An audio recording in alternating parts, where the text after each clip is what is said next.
Maybe better to put it on the first row, just in case I'll come. Oh, okay.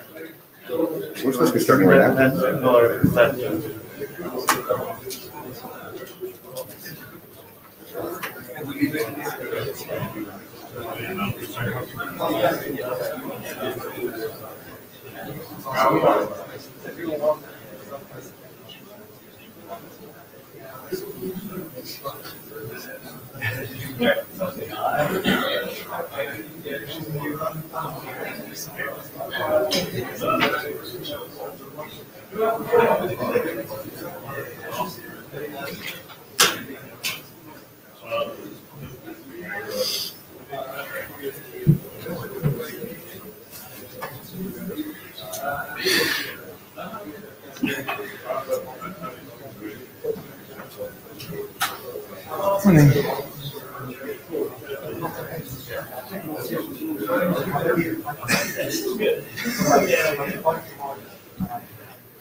Oh, it's already 1:30. I know.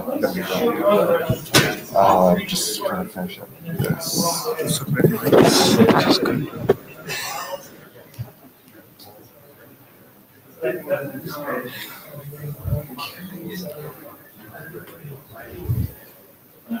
Good afternoon.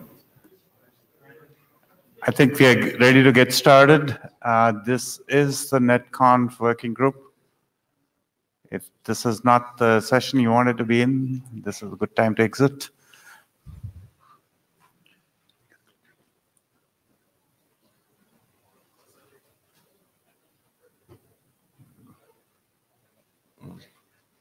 Okay. So this is an IETF meeting. We run using the note well. Essentially everything you say at the microphone is considered as contribution. Please be aware of that. Anything else you want to say?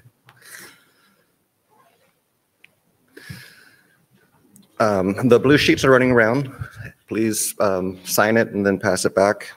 If you see others walk into the room, try to get them to them as well. Somewhere in the middle or near the end, we'll move them around the room again, holding them up in the air. Raise your hand if you need to sign it. Well, you're not here at the moment, so how would you know? I just said that. We should have minute takers. Can we ask for some volunteers to help us take minutes on Etherpad?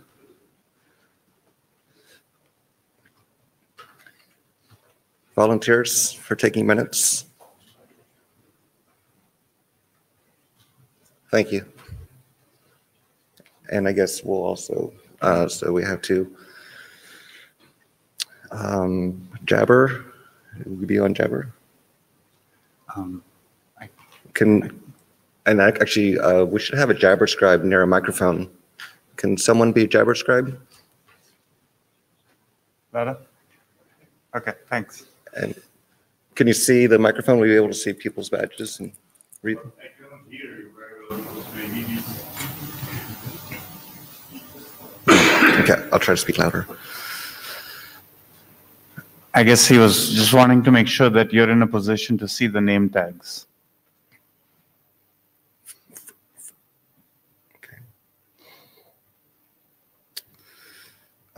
So we will be using the Etherpad for taking minutes. There's the agenda, it's been posted. When you need to come to, if you want to speak and come to the microphone, please begin by saying your name and make sure you only use the microphones. Don't try to shout from your chairs. There will be people that are joined in only using Meet Echo and they have to be able to hear you. So first off, I think everyone here has probably seen the email from this morning. We did get the charter approved. This is essentially what we discussed on list about a month ago. There were minor changes to address some ISG concerns. If you take a look at it and if there's any comments that you want to make, bring it to the list. So the status of current chartered working group items. Since Singapore, we did publish 6536 biz. It's now RFC 8341. Congratulations to the authors. We also have a large number of documents that are in progress. Just going through this quickly so we can give some chair status for each of these. First is the NetConf event notifications. The last call issues are still being discussed on the list. We'll have a presentation today. The NMDA NetConf and NMDA RESTConf drafts are both ready for Shepherd write-up. Then there's the notifications messages draft, which will be presented today. There's the RESTConf notification draft, also presented today. 7895, same with the other NMDA drafts, they're ready for Shepherd write-up. Subscribe notifications, the last couple issues are still being discussed.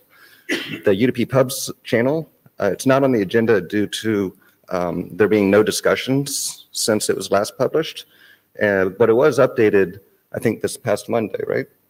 Yeah. Yeah, when the submission cutoff was released. You know, if there's no discussions, I was kind of wondering about that update, like the contents of the update. It is, Right. it is a working group document, right? So Right. I would expect that, you know, anything that would have led to an update would have been discussed within the group. But if there was no discussions, then Plus, I think there was an update in the draft that was probably not reflected on the mailing list, right? right. Okay. That's what I'm thinking. So it just, as a sort of a broad statement, everyone should be aware that these are working group documents. They are owned by the working group. It's really just editors that are performing the updates, but they're doing so at the behest of the working group. So please be sure to run ideas, proposals for updates to the working group mailing list and discuss them there. And then based on those results, update the documents. And be sure to update the documents before the cutoff, so we don't have that issue again. Next is the Yang push, which will be discussed today, and the zero touch draft, which is ready for Shepherd write-up.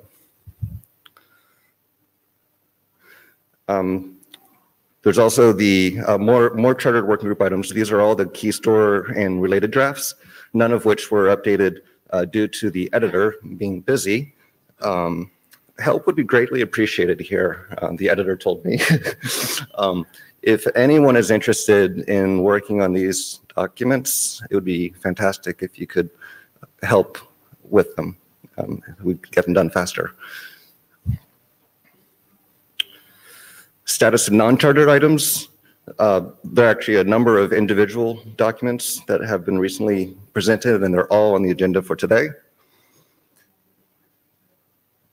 And then now for the actual agenda, there'll be 15 minutes for a proposal for refactoring the key store model, 20 minutes, and maybe a little bit more. I think we have some extra time at the end of the schedule, so maybe a little bit more for discussion to discuss the updated comments for the Yang push and related drafts.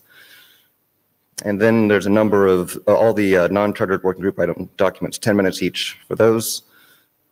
With lastly, it's not on the slide, but there's 10 minutes of spare time, so maybe we'll use that.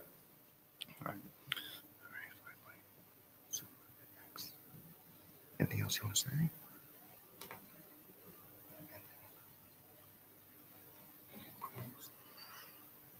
First is yours.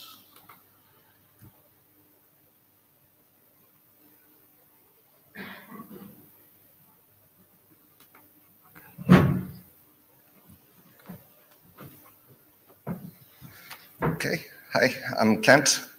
Oh, I'm first. Yes. So today I'm going to present a proposal for refactoring the key store model.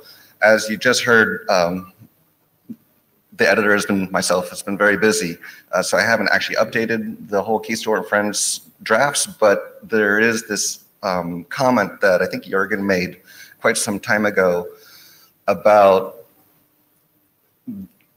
making sure that the modules, actually the names of the modules are reflecting what they are for, and that the scope is as they should be.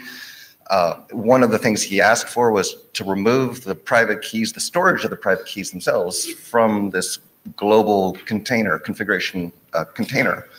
And so that update was made in the 04, which was presented in Singapore last time. And but in doing so, the keys are no longer stored there. And so one of the questions becomes, why do we call it a key store module when it's not actually storing keys? And so the whole presentation here is to sort of go over how we might fix that problem. And by doing so by introducing maybe 2 new modules. Okay, so the key store module was primarily modeled after the keychain access macOS utility, albeit without any encryption to protect the private keys. In fact, the module was originally called keychain, but was later changed to deconflict from the keychain module used by the routers. The primary goal of this module was to centralize the configuration of trust anchors. The thinking behind that was because the same set of trust anchors would be needed for authenticating NBI clients. You could have the same set of trust anchors regardless if the NBI clients were NetConf based or RESTConf based, or just have the same. So to configure your trust anchors in one location and then refer to them where you need to. So that was the primary goal. Centralizing the configuration of private keys was added primarily to eliminate needing to have the same yang everywhere. So if we hadn't had the centralizing the private keys, then everywhere you wanted to have a private key, you copy paste the same yang into your yang, to your local yang module. But then it was noted that it's uncommon for implementations to centralize private keys this way. That was the that Jürgen made. Thus, the top-level keys container was converted to a couple groupings, and all the client-server modules were updated accordingly. But then this raises the question, why is it called a key store?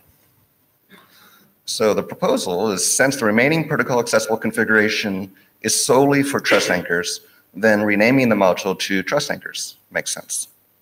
However, the module also defines groupings that are used for the private keys, I talked about on the previous slide, which has nothing to do with trust anchors, and should be moved into another module. Seeing how this module would define a number of crypto-related identities and type defs, this module could also be called, or could be called, IETF crypto types, which would be similar to other types modules. So we have in RFC 6991, IETF Yang type, and I think it's actually plural, and IETF INET types. And then in RFC 6294, there's IETF routing types. So that IETF crypto types might be making sense. It seems like the time has come. We didn't do it before, we didn't have the use case for it, but now we're beginning to define a number of data models which are configuring security parameters. The current contents of the IETF crypto types is as follows. It's essentially 5 different things that are in there. There are identities for hashing algorithms, identities for key algorithms. These would be asymmetric key algorithms. Type defs for ASN.1 structures, groupings for private keys and their associated certificates, and a notification for notifying when a certificate is about to expire. And all this is just a subset of what would be needed to support the key store and friends drafts, or all the client server modules that I've been working on. Some issues with this, though, is that I think cryptology is a big area. It seems like the current IETF crypto types might be just scratching the surface. In the interest of time, it would be good to publish just the subset needed immediately, but we need to know what the end game is now so that we can structure it correctly. And so that kind of leads to the question, should IETF crypto types be refactored further? The 2 groupings for configuring private keys seem like they might be better off somewhere else. I mean, because they are groupings and they're very much specific to how you create private keys, but normally the types modules are just creating identities and type defs. I do believe that in the IETF routing types, they also have groupings, but their groupings are much smaller than the groupings that the groupings that are currently in IETF crypto types also have action statements on them. So they're a little bit more than just a simple grouping. Secondly, the notification could be pulled out, maybe even deleted, because the notification is to alert others when a certificate is about to expire, but where would you put that? You wouldn't necessarily do that just because your having some trust anchors. So it seems like that might be a module all its own, or just simply delete it and let's not worry about it for now. And then lastly, maybe the ASN.1 type types could be factored out, something like IETF ASN or ASN1 types, because those are all kind of the same. You take an ASN.1 structure, you say it's dir encoded, you make it, it's a binary, the base type is a binary, and then, so you have a name. But you can imagine there's lots of ASN.1 structures. So you can imagine in the fullness of time, there might be 30 or 40, 50 of these kinds of things. So some options would be keep IETF key store as it is, but maybe rename it. And to what is the question? Switch to the two drafts that are part of this agenda with no more refactoring. Get advice from the security area first to see what the end game looks like, and also for the parts that we do need now, how should they look? So when you start talking about identities for crypto algorithms and hashing algorithms, I'm sure that they have a lot to say about how they should be named and structured. I don't have any other options to share. This is my last slide, so at this point, does anyone have an opinion in terms of which approach we should take? Hi, I'm Frank Xia from Huawei. Thank you to bring this draft and this discussion here. I personally think that this work is worthwhile to do. And I'm from the security area, and I think I have some knowledge about it. So just to answer your very only question, yeah, I'm willing to contribute to this effort, maybe to continue this work. Go back to your questions here. I think you have, just the last page. You have several options. I think my personal feeling is that currently, because from your current draft, I can only see a very simple start for this key store definition. I don't know whether you want to include more crypto operation or configuration information into this mode. So because those deletions were resulting the last the later how we define the from the security aspect how many class we need or how many we organize these modulars. So it's a little bit only to decide to just keep the key store draft or split it into two drafts. So I think the option 3 is more reasonable right now, and we can discuss more based on this first draft and what is the other we need and how to organize them. Then we can decide, how to push the further work.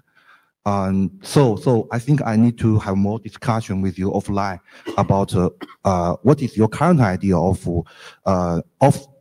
what should be included in this key store model in addition to the existing content, right? Because I can see that if you want to currently you only have the certificate information and the private key information, but if you do you need more information such as a symmetrical cryptograph algorithm and the hash function and the random number generator or something? I don't know if it's in your plan. So we can discuss and decide how to process later. So that's my personal idea. Yeah, I want help on this work. Yeah. First, thank you for offering to help. And secondly, with regards to trying to understand how much more we need to do, we did try to get an early review from sector or from security experts. They're hoping for them to be in the room. Unfortunately, they had conflicts with another meeting, but I think Ignace is going to give this presentation in the SAG working group on Thursday.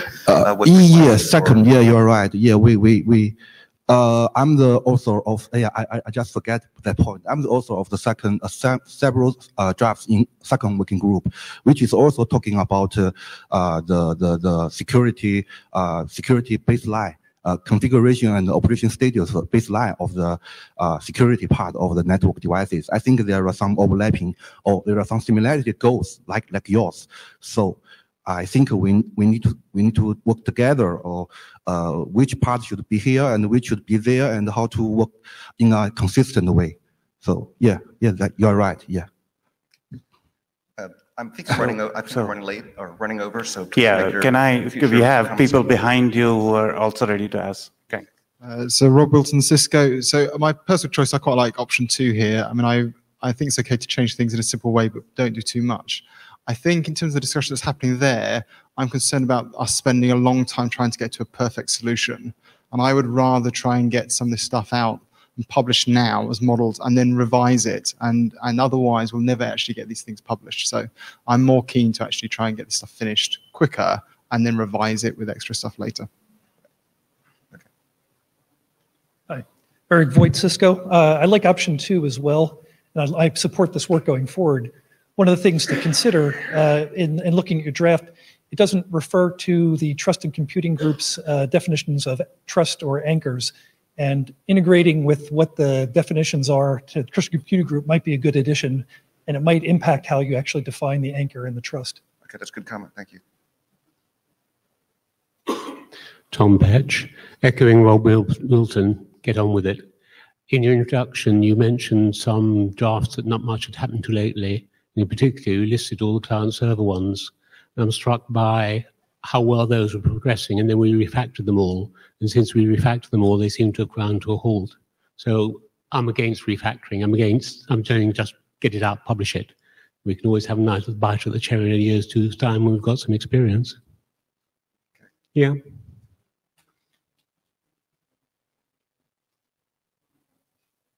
Tim Carey, Nokia. I think I concur with the fact that we'd like to move this thing along. But more importantly, when we talk about an option 2 and you switch to these crypto types, what I didn't understand when I looked at it was, particularly for the SSH keys, I didn't see how the referencing would happen with the crypto towards the pinned anchor sites. I wasn't quite sure if I've got an SSH key, how that related to the crypto modules, because I think you kept that in the trust anchor modules, but the actual key realization was in the trust anchor. Okay, I made a mistake. The trust anchor module does not currently have it's not importing the crypto types module, but it should for instance, the type def or the CMS structure and the X59 structure, which are being used inside the trust anchors module.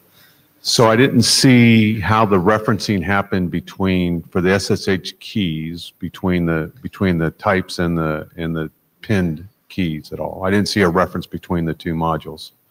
Did I miss something? That's what I was just saying. I left it out by accident. I'm sorry.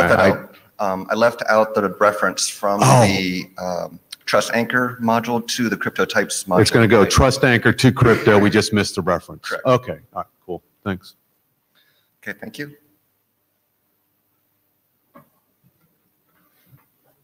And hi, Eric. I think you're.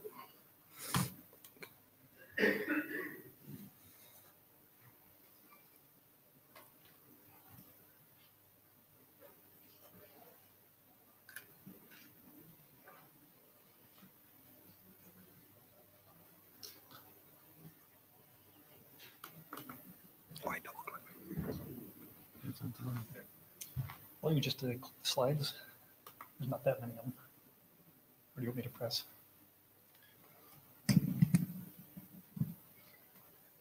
You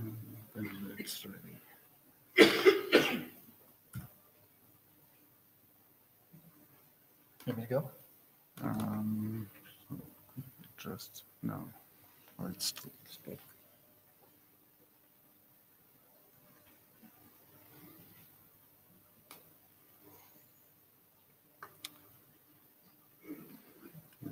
Next thing. It's not coming up at all. Okay, so we're having a little bit of technical difficulty with bringing this presentation.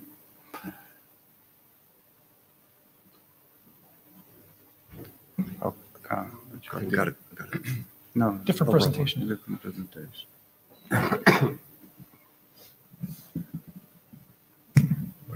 Yeah, I think we're there. Yeah, okay, there, he has it. Yep. Thank you very much. I am Eric Voigt on behalf of myself, Alex Clem, who's right here, and many other people who've been involved over the last few years on the subscription drafts. We've been trying to progress 3 of the drafts towards last call. You've seen a lot of emails on the list with a lot of great comments, and I want to thank quite a few people in the room. I'm going to throw a few names out. I'm going to miss a lot of them. People like Kent and Ballas and Martin and Andy as part of the Yang doctors and Keaton. And again, I'm going to miss a lot of people, but we've got a lot of great comments on the last call. At this point, I don't think there's anything that seems insurmountable. We're going to be talking about where these first 3 drafts are in last call, and we're going to hit a couple of the issues that we see on the list. We might even be able to resolve a few of them pre-validation on the list. But again, I'm speaking on behalf of myself, Alex, and the others trying to get these through last call. So first thing we're going to do is address the first 3 drafts with event streams, Yang data stores, and then the NetConf transport. Now on the NetConf subscribe notifications working group last call, we've done a number of changes, such as requests to make it work like 5277 with the filtering of event records within streams based on permissions. And that actually has some interesting implications for some people over in the core working group who have a different construct that they're looking at, but we're going to go ahead and follow the 5277.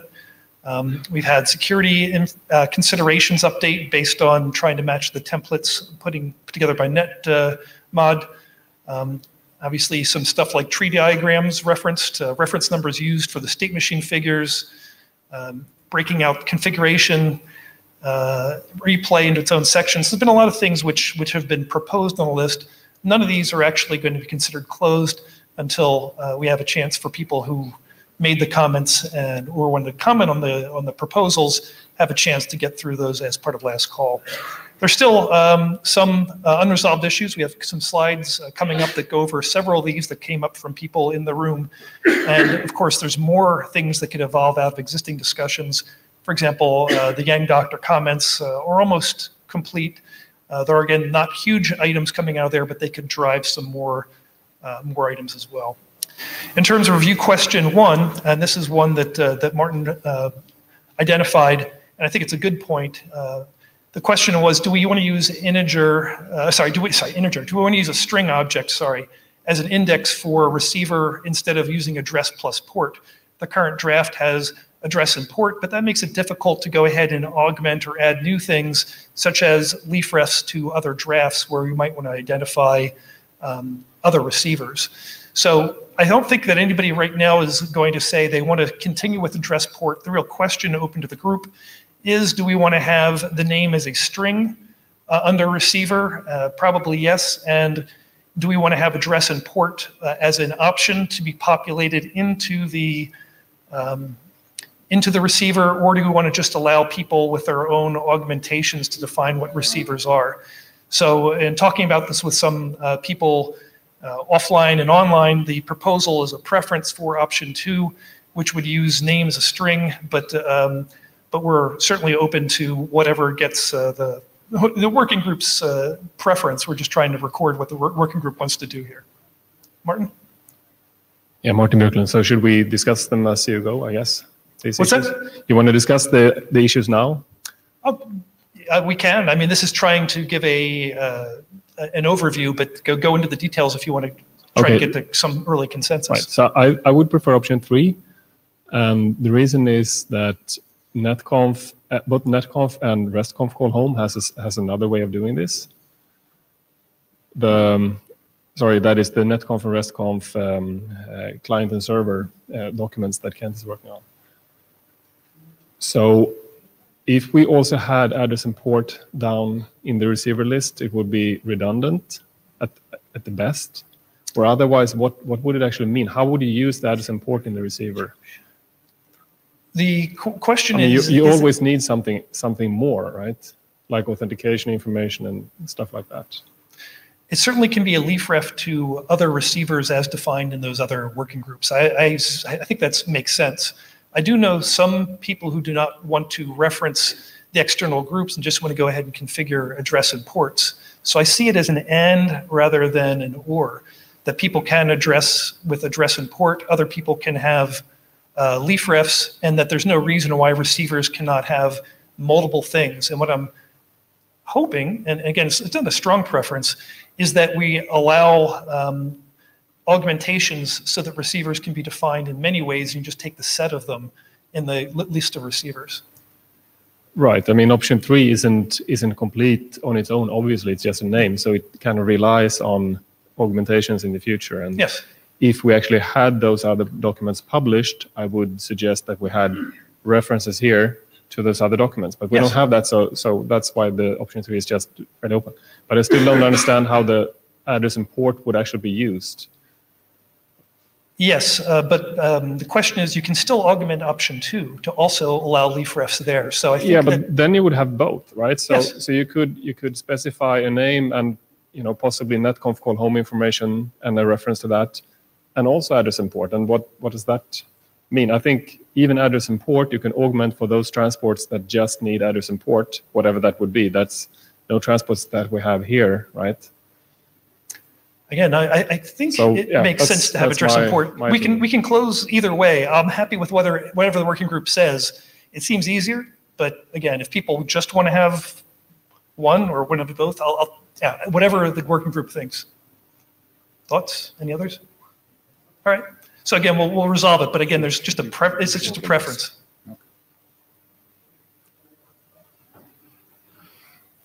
This is Alex Clem. So what is what is the process for us to get closure on this?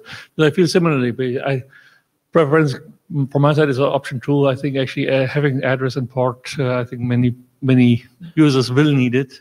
I don't see an issue with overspecifying specifically with that, but that being said, if option 3 is the preferred one, that's fine, but we shouldn't, but we need to get to closure. All right. So I think just start a thread on the list and see how many people like one or the other, or other questions. Well, this has already been discussed in one thread, right? Yeah. Okay, well, I mean, ideally, we take each of these threads and run them individually to ground. Exactly. So if you can keep the comments within the existing thread. And I know that a lot of people did a reply all on my original, last call thread, but if we could spin them out into each of their own threads and then drive them each to ground, that'd be great. I will be happy to spin this out into its own thread. Okay, second issue is the question of subscription state notification extension. Currently, there is a subscription state notification which makes sure that the state notifications do not get picked up by things like the NetConf stream. And subscription state notifications really only go to the impacted receivers. Now, with that extension, you go ahead and allow the notifications to be marked so they get extracted. The option, if you don't have that state notification, is to actually put text in or some mechanism to identify each notification as being excluded from the NetConf stream. I think the current solution makes the most sense. I don't know if there's anybody who wants to propose that we get rid of the extension. I'm just trying to open it up. Arguments? All right. So we'll continue there. Third question is DSCP. The DSCP, which is identifying the transport coding, which would be going across the transport. Should it be an optional feature on its own, or should it be mainline? Right now, the current is that all the QoS features are in their own optional feature. The question is, should DSCP be its own individual feature, or is it so simple that we just move it back into the mainline as an optional feature? I have no preference onto how this is done. I don't know if anybody has a strong preference. I think it makes the most sense to either option 1 or 3 just for reducing the number of features. But again, I'm just opening to the working group if they have any strong opinions now. All right, we can take it on the list. Again, we'll salute whatever people want. Last one, for at least, back to the previous one. Sorry, Jason Stern. Just a more general question about the dependency functionality. Yes. Am I right if I understand that it really only kicks in if you have something queued on the output of the publisher? Correct. And then you would like kind of artificially delay sending an update while you're waiting for something else? Correct. And how do you know that you have to wait? How do you know something might be pending? It's only if something actually is pending that. Yes. It's a dequeuing thing. It actually matches directly to how HTTP2 dequeues multiple streams, and that if there's a dependency one stream to the other, it will go ahead and send that other stuff first. This is really for people who have very large set of objects which are being sent, but you also have a very short events which have priority. The real goal is just to be able to provide an indication for the transport layer, should it be capable of it, of preempting one flow in order to insert a more important subscription flow within. Okay, so you see it almost as like a strict priority mechanism that if you have a whole bunch of things queued, you want to let some That's absolutely certain what it is. events go first. Yes. Okay.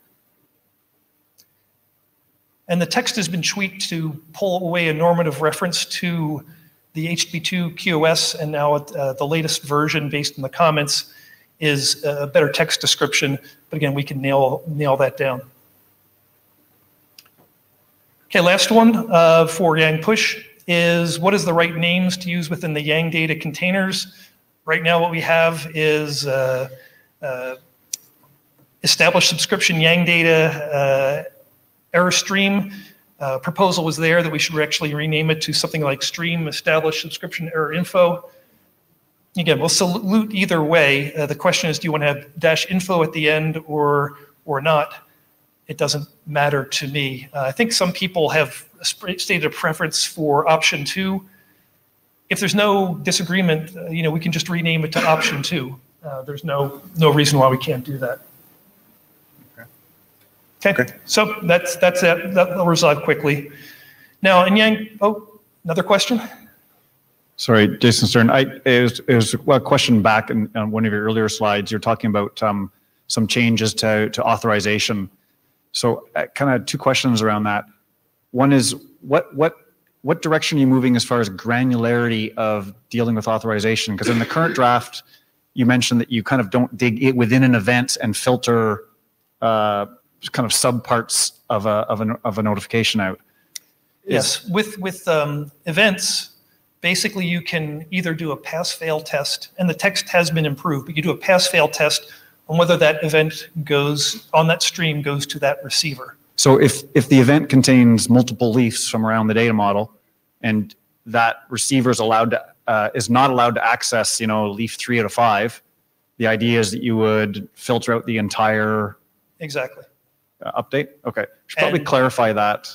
There is some clarifying text, and the text that makes it a very different mechanism than for Yang push. One of the reasons to differentiate from Yang push, basically you either get the event or you don't, versus the Yang push where you do a filtering at a granular level. Yes. Okay. And then the second part of my question is there's been some discussion and mentions about if authorization rules change during the life of a subscription, you're supposed to kind of go in and take those into effect immediately. And it talks about in the draft, for example, that when the authorization rules change, you may have to notify the subscription subsystem with that update. So it can take the new rules into effect. But I'm kind of wondering how that would work if you are using some sort of remote authorization like TACAX or Radius or something for this type of thing. Because you're not going to get notified that rules have changed. Correct. You have to understand who is using what rules, and there are several ways you can approach this. And talking to Andy Bierman in the beginning, certainly you're allowed to go ahead and install new rules if you have them. If you don't have the ability to do that, you can kill a subscription and force it to restart so that the rules load the first time. Both are acceptable mechanisms for accomplishing this. Well, I'm not sure if that addresses my question. It's more in the middle of a subscription, in the middle of the life of a subscription, if your rules are up on a remote server. I know there's no standard right now for NACOM, rules being provided by TACAX or Radius, but presumably we're probably moving in that direction at some point, or operators will want to have centralized management of their authorization rules, and it'll apply to subscriptions. So how is the publisher's not going to know about a change to those rules halfway through a subscription? Correct. There's nothing new in this document which gets into remote acquisition of the rules. It assumes that the rules are known by the publisher and it will react to them. So the remote integration is out of scope. It assumes that the publisher can learn about a change to the rules. Yes. Because it says in here that you're supposed to take into account any changes of rules. Yes. So I don't see how that's ever going to work with remote rules. We can start a thread offline, but Okay. the goal is there has to be a remote rule thing, whether it's subscriptions or non-subscriptions. So I think the mechanism for remote rule management should be common across whatever set of things we have beyond subscriptions. Okay, so you're leaving it outside the scope of this, but you think there's a general problem where we have to somehow notify publishers about changes to authorization rules if they're remote? Yeah, and not just a publisher, any NetConf or RESTconf data store. Okay, thanks. All right, so I think we addressed 4. Going to working group last call. I didn't mention Rob Wilton before, but he also had some good comments. We've made from version 15 to version 16 so far, unchanged damping period. There's other minor items being worked. And Alex is in the process of spearheading the reply comments on that. Also, one thing that's highlighting is the on-change capability. Marking has been deferred to a future draft. Ballas is talking later in this session about alternatives for this needed capability. Beyond that, going to NetConf event notifications. Working to the last call, I think the numbering is off. It's actually 9 to 10. And we have tweaks to non-normative examples. We have a script uploaded to validate the examples in Git. Biggest unresolved issue is that there's a question of what's in the abstract and info. Multiple proposals are out there. What's there? We'll salute whatever people think is the appropriate way to include it. It's fine with us, however that gets broken out. Last things, NetConf, RESTconf notif, there's been minor tweaks and many updates are needed. We're waiting to focus on this after the complete last call. People, of course, are welcome to make any comments at any time, but I think that once these first set of drafts complete, last call, we can start to get into RESTconf and HTTP2 transport as well. So I'd like to ask a question about that. On the previous slide, when you were talking about subscribe notifications, no, you don't actually go to the previous slide, but you were saying that the DSCP option was effectively identical to HTTP2 mechanisms, or very similar, right? It was modeled after, kind of? Actually, not the DSCP, the waiting and the dependency. Okay.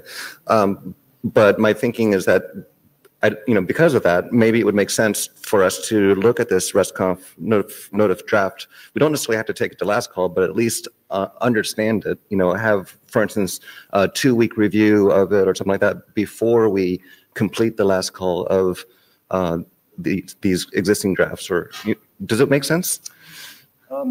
Because I just worry that we might be missing out. How sure are you that this is implementable is the question. I'm sure that the waiting and the dependency are implementable because it's a direct mapping to what's in HTTP2. So I'm not at all worried that is going to be an issue. We have early code that does it, and it's just a straight mapping into existing constructs. Okay. And then the second question would be, how long do you think it will take to complete this work? When might it be ready for last call? Yeah, the hardest part, and it's been a hard part for a couple of years now, is that we've been trying to enable the seamless transport of gRPC across this, and we've done some tweaks a couple of years ago to allow gRPC to be transported over this draft, for example, moving from a get to a post model. And we've never really gotten the validation from others that we can make sure it's seamless with the gRPC. So our blocker really has been, if we want to make sure gRPC gRPC gets transported seamlessly, we don't have anybody who's willing to validate that this is occurring. And that's been a blocker for a couple of years now. So that's the problem. It's not, we got slowed down because we couldn't validate that firm requirement. Okay.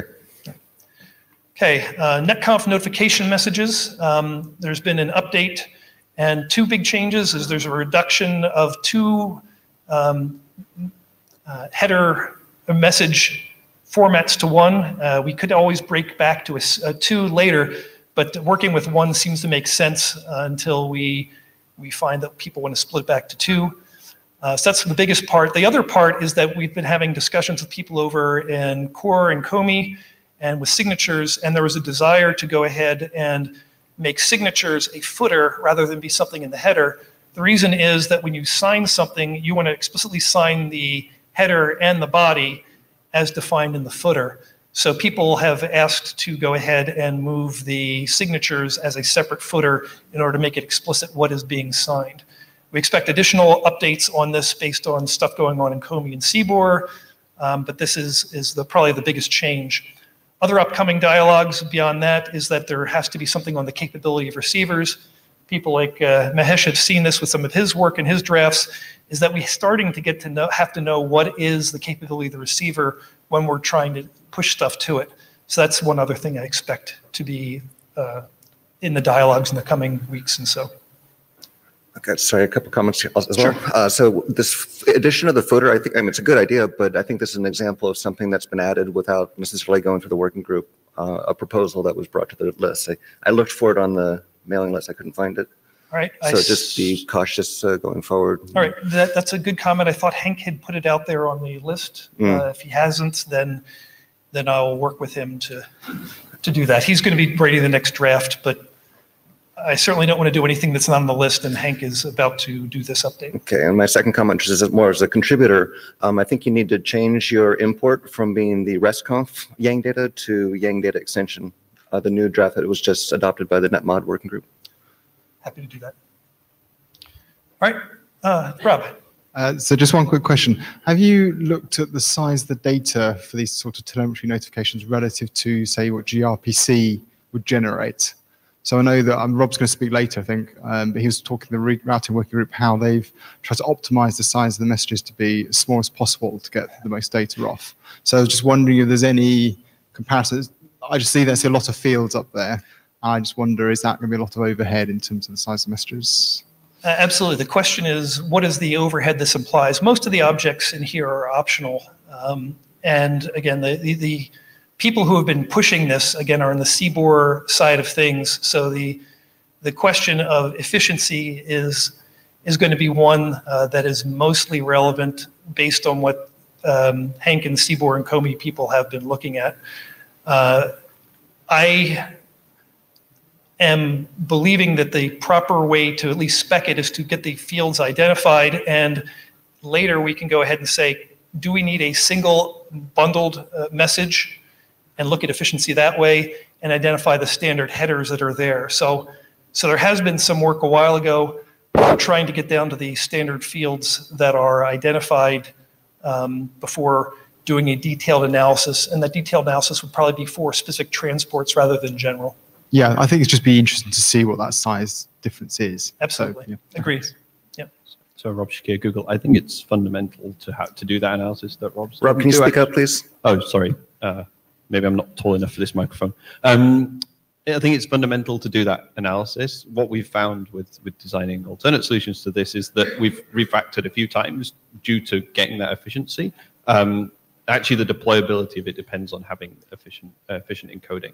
And even it's also probably not really technically correct to say what gRPC as a general thing encoding is, because that you can design it in different ways. So we've gone around analysis of self-describing formats. We've done path value with compression, and kind of got to a few different approaches that give you better scalability. So I can probably share some of that analysis if it's of interest. Just one last comment. The version 3 really was not intended to be a separate version 3. was supposed to go into HENC, so shortly we should be having a lot of the discussion. So apologize for uploading it before the discussions are completed. Okay. All right, thank you. Thank you. Igor?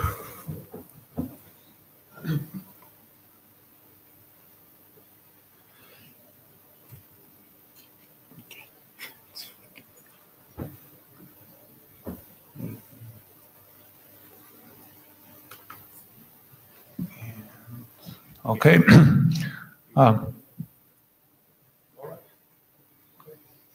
Thank you. Thank you. My name is Igor Briskin. I'm from Hawaii. And this is basically effort of Young Push design team. One of the things that we were discussing on our biweekly meetings. And there are my co-authors on the screen, right? And we basically also discussed this idea with other folks like Joel Halpern and Andy Bierman and Rob Wilson. Basically, many people were involved. So I just want to warn you that this might sound a little bit strange. Okay, so we present it for the first time. Please be open-minded.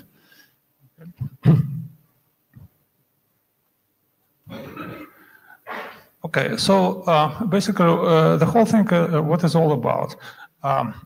NetConf proved to be a very successful and useful tool for use cases when a client can control network in an interactive way.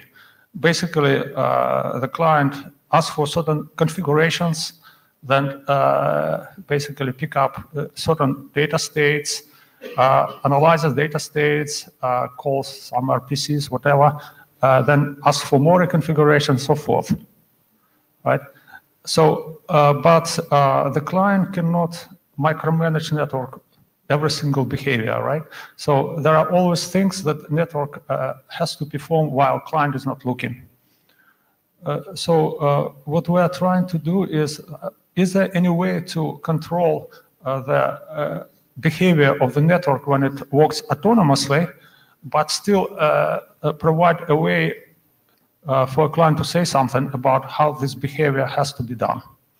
Okay, so and that's the objective basically is to control what we call closed loop automation by configuring standard ECAs, event condition actions, and pushing them to the server, hook them to well-defined and specified events, and basically pick all these requests for reconfiguration, calling RPC, getting data into these little scripts, hook them to the events, and condition their execution based on current or historical data states. Okay? And basically what we are not trying to do is to, invent a new scripting language or scripting environment. Our goal is just to standardize a simple way to configure these event condition action statements and let server whatever he can do, proprietary, not so proprietary, in order to trigger this their execution at proper time. So, for example, if the server supports a Python or Tickly or Juno script or whatever scripting environment, it is possible that the server will take the configured ECA and generate out of this ECA these little scripts and trigger them at proper times. But basically, this is how this is done. It's outside of what we're trying to suggest. Okay, so the good question is, do we actually need such ECAs at all? And what we think is that there are use cases where it is actually quite useful to do. Like, for example, there could be events in the network, the responses to which could be very well understood before these events happen. And the client may simply say, you know what, in case you see this event, please check states A, B, C, D, and all of this, if this checked, please do those reconfigurations for me. let me know if something happens, but otherwise don't bother me. So this would be one thing, right? The other interesting use case is that sometimes there are simply no time to waste on network client communications, right? Like my favorite analogy is that, say, if a battleship is torpedoed, the crew is not expected just to report this little telemetry to the central control and wait for instructions. When the instructions will come, the ship goes down, right? So the same logic may apply to the network, say, whether the connectivity is restored within, say, 40 milliseconds or within, say, 30 milliseconds may mean 10 millisecond difference. And for a client like, say, high frequency trader, it literally may mean like millions of dollars, right? So the other thing is that what we think that the controller could be more scalable and take care of much more details and things on the network if the controller can delegate certain decisions to subordinates, right? So for example, say I'm human, right? And if I have to control my blinking and breathing and digestion, I would not be able to give this presentation and listen to your comments. Right, so it's just like whether you want to have a CEO and which controls every single member of staff, or you have CEO and it has his lieutenants and whom it can delegate certain logic to and certain decisions to make while taking care of like a higher level decision. Now, and finally, there are many interesting applications that can simply form like a free programmable logic and push it to the server and have it executed to see what all kinds of what ifs. For example, within the ECA, you can configure some little script basically saying, if these links go down, what happens, right? If any link on the network goes down, what happens? Which services will be protected, which will be recovered, which will be not protected, or maybe it's two failures simultaneously. So things like that could be done if the client has a way of, form some programmable logic, push it to the server, and server just supporting the model and making it possible to interpret this logic, and knowing nothing else could actually readily provide such tools.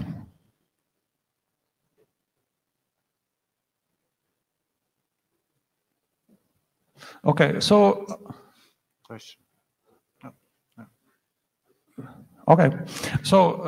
basically ECAs have like several components.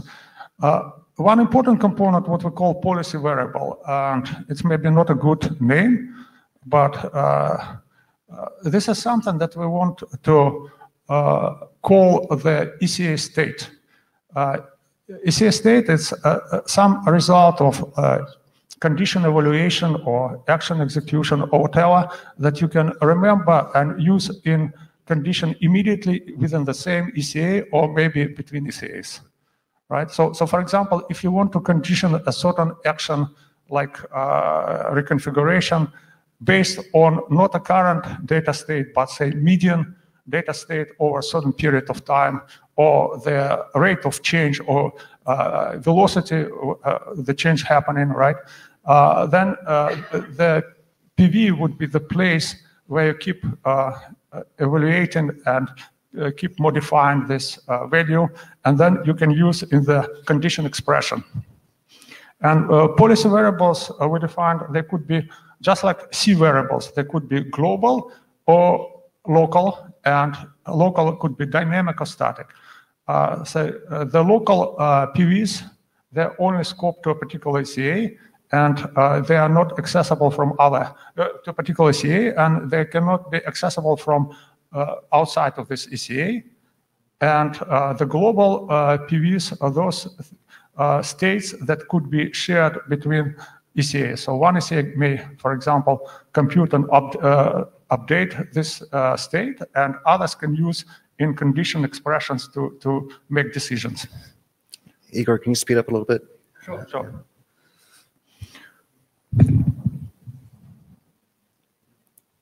Rick Taylor, Airbus. A lot of this, I really support this work.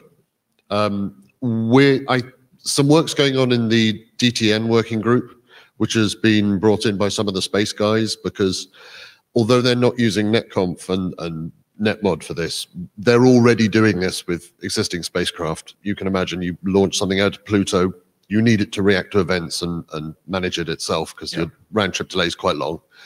So there's a whole body of work that is already at the IETF on this. I'd really like to get together with you, because we're doing it without that NetConf richness. And really, and I've mentioned it to Kent and various other people, Rob, for example. We'd really like to take the work we're doing on ECAs and make it fit well with the NetConf and the Yang models. So I think there's some real crossover. It is a very complex environment. There's lots of rabbit holes to shoot down. But I think if we can scope the use cases down to something manageable, I think there is something worth doing here. So if you want to grab me afterwards, I can point you at all the work we've got already and try and get some alignment. Sure. I would like to finish that, because what we're trying to do is to actually to scope to not so much to NetConf, but to Yang, and all the conditions and actions that we allow in the ECAs, they're strictly exactly the same that the client has an access to if the client would do it interactively.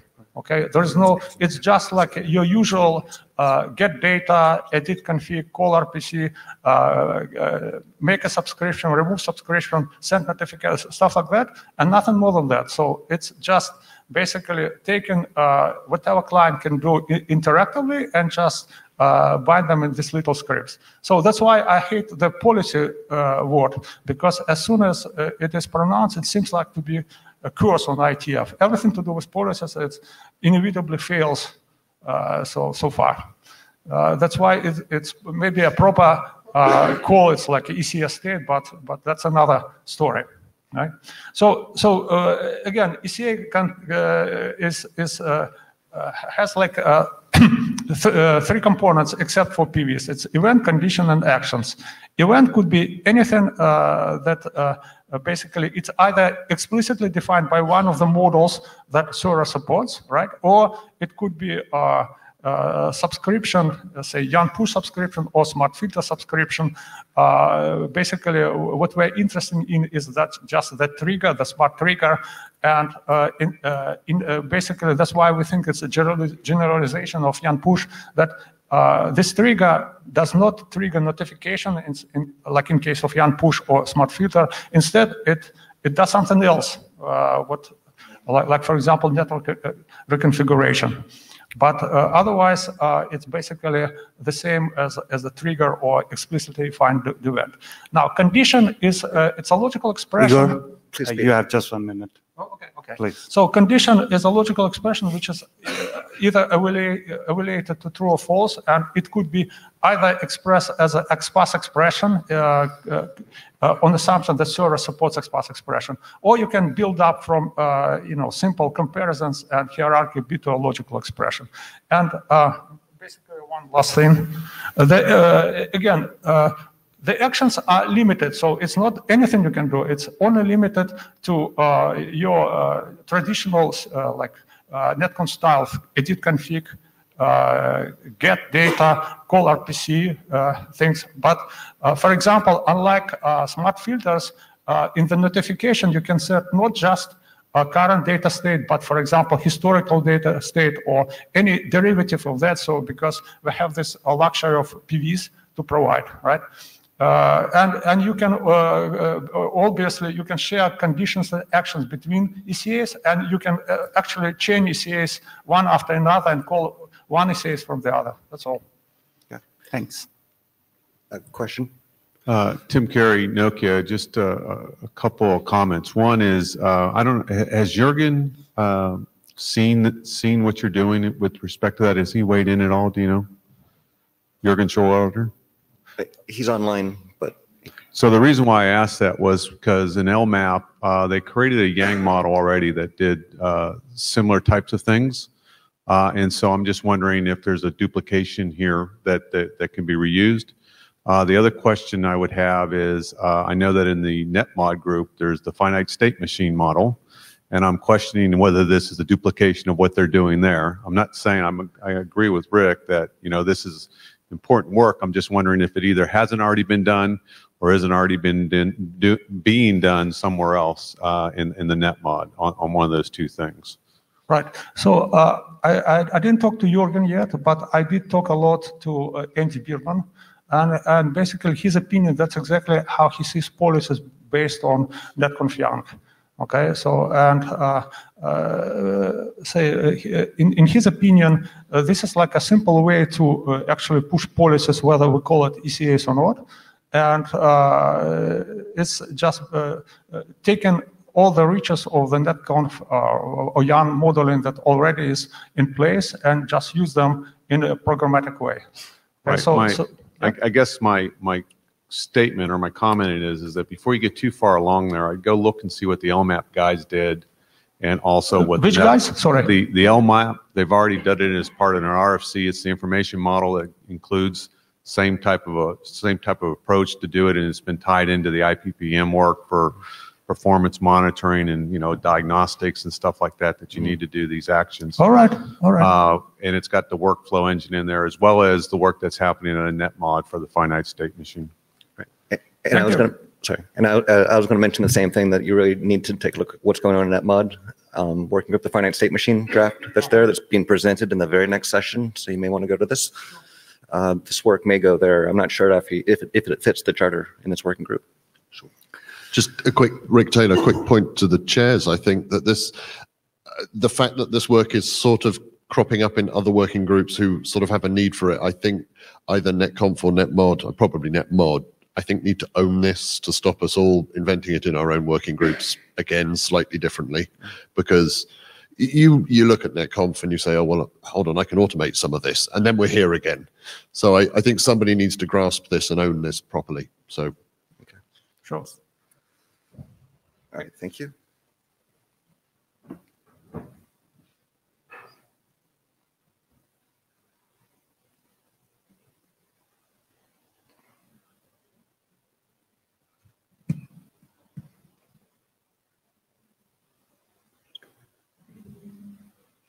All right. I will be talking about binary encoding.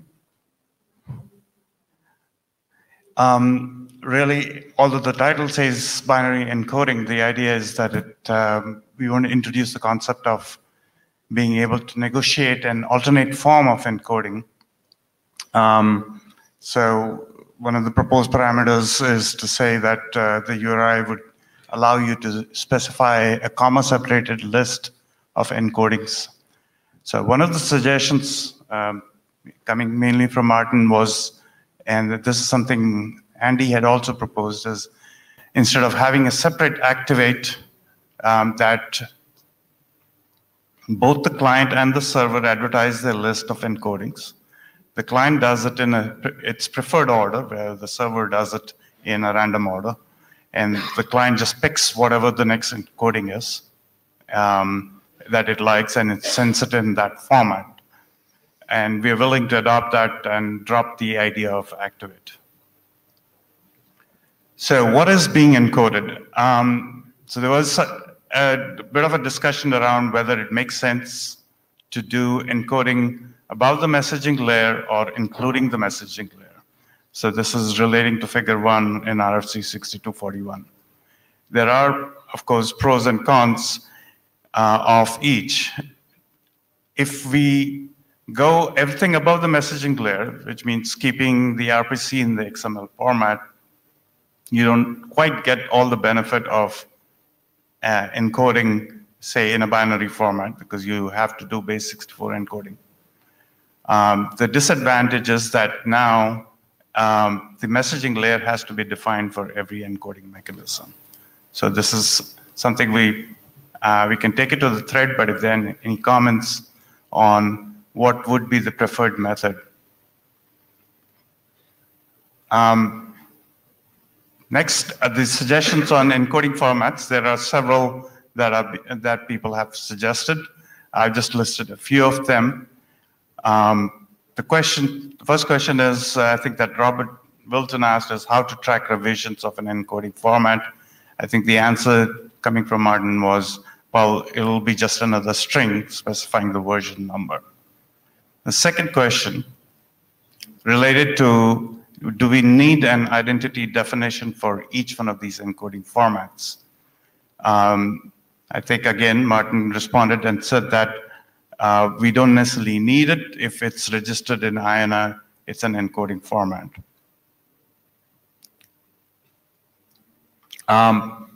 Next, RESTCONF support for encoding.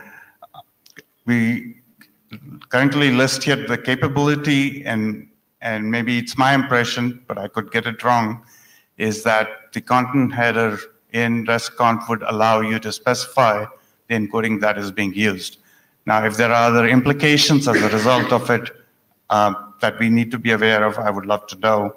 If we need to know, or if there's anything else that from an encoding we need to specify in the draft itself. Question on notifications, support for it. Certainly talking to Eric about what the impact of the change in encoding format is. The idea is that the time we change it for in the NetConf session would also impact the publisher. And the idea is that within the subscribe notification, the publisher specifies the encoding that they're going to use, right? Did I get that right, Eric? Okay.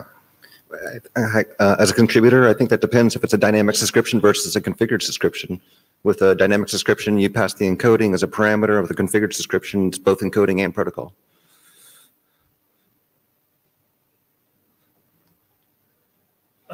The bigger question when we were talking, we'll get back to that, was it's not just for subscribe notifications, it also impacts 5277 as well, because it's not used to being able to handle changes to notifications underway. So the breadth of what's impacted includes dynamic if there is a change after the subscription has started.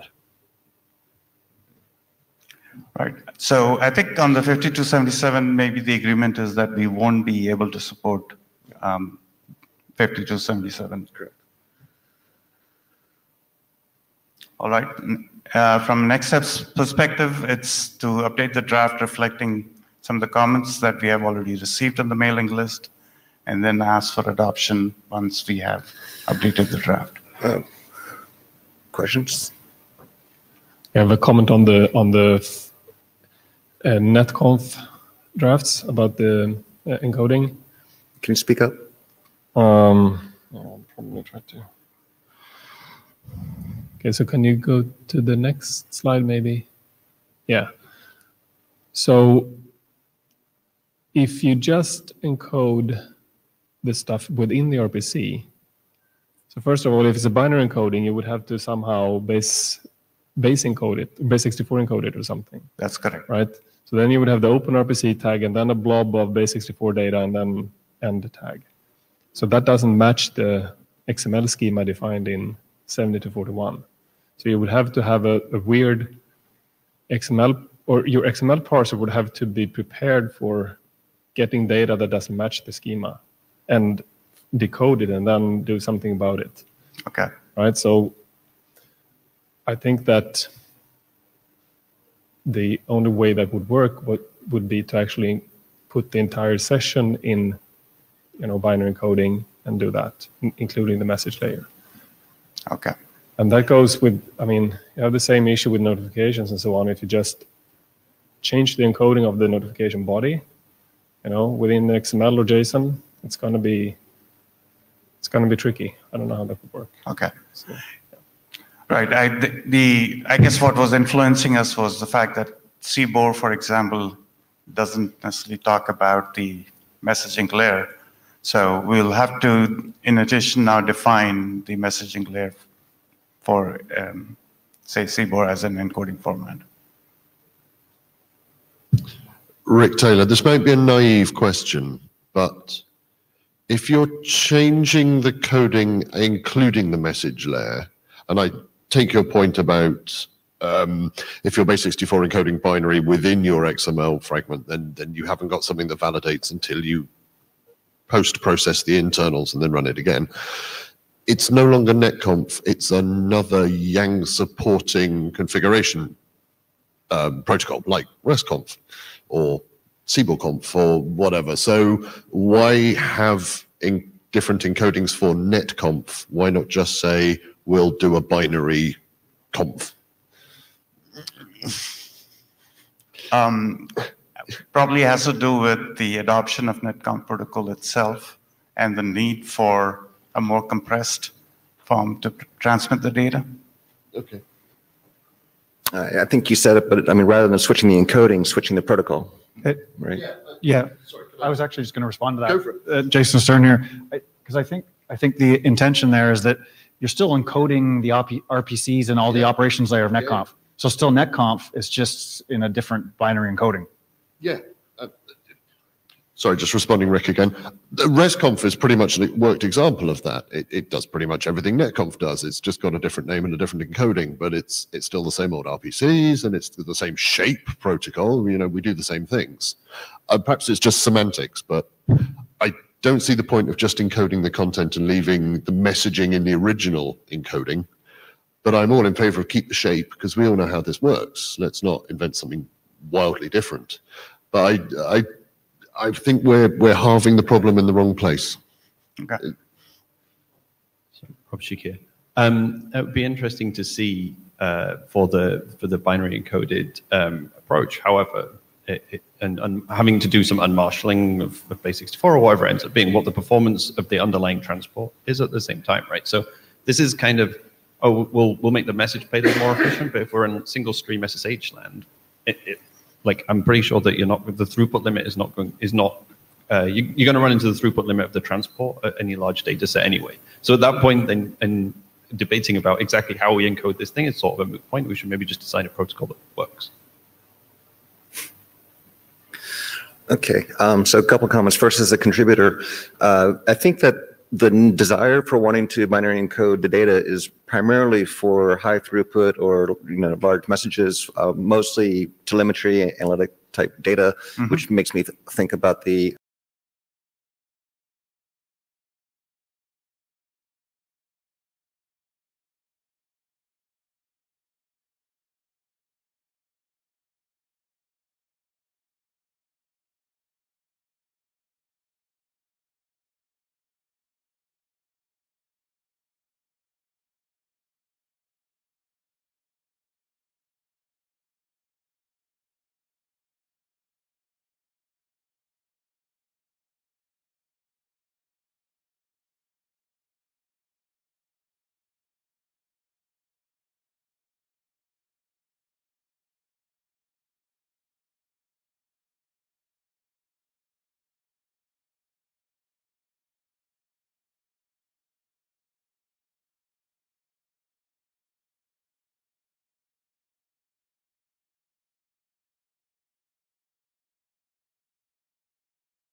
make any change.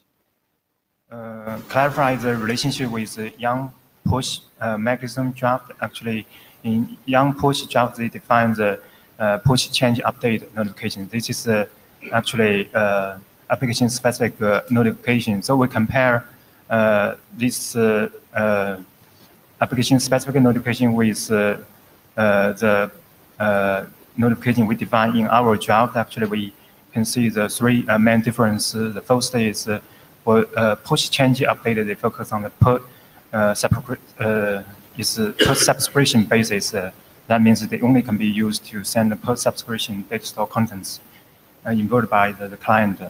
And for the notification we define in our draft, actually they can report the data change event associated with the multiple subscription of the receivers.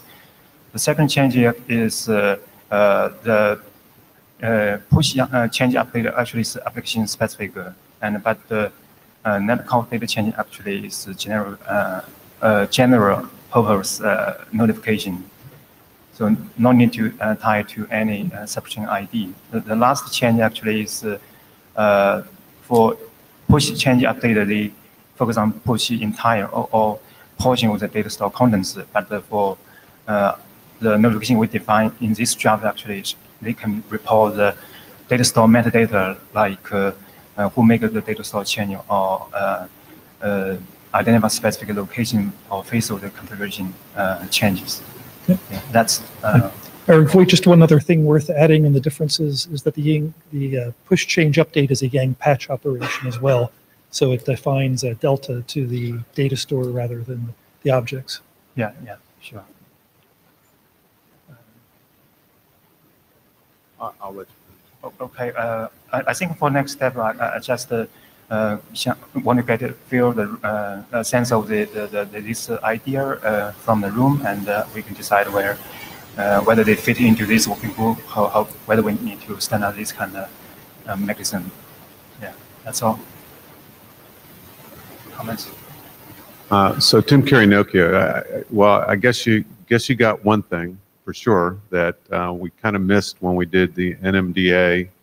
We missed the data stores in 60. So my question is that why wouldn't this just be a biz to that RFC instead of a new RFC, since that's the approach that we're taking with other pieces as we're correcting for NMDA? We just biz that? I'm asking. It's a good question. I don't think we need to answer that right now, though. In terms of like bringing this into the working group, we first need to discuss it on the list. Some, I mean, this draft just got posted near the end of February, and there's been no discussion on it yet. So I know we're presenting it here, but we need to take it to the list and discuss it more there. But if we were to move forward with it, then that could be something that we discuss. Right. Thanks. It's an option. Rob Wilson, Cisco. So I think when I'm looking at this, I'm just wondering whether actually the Yang push is a better generalized mechanism to doing this. So I question whether this is required, I think, is my thought.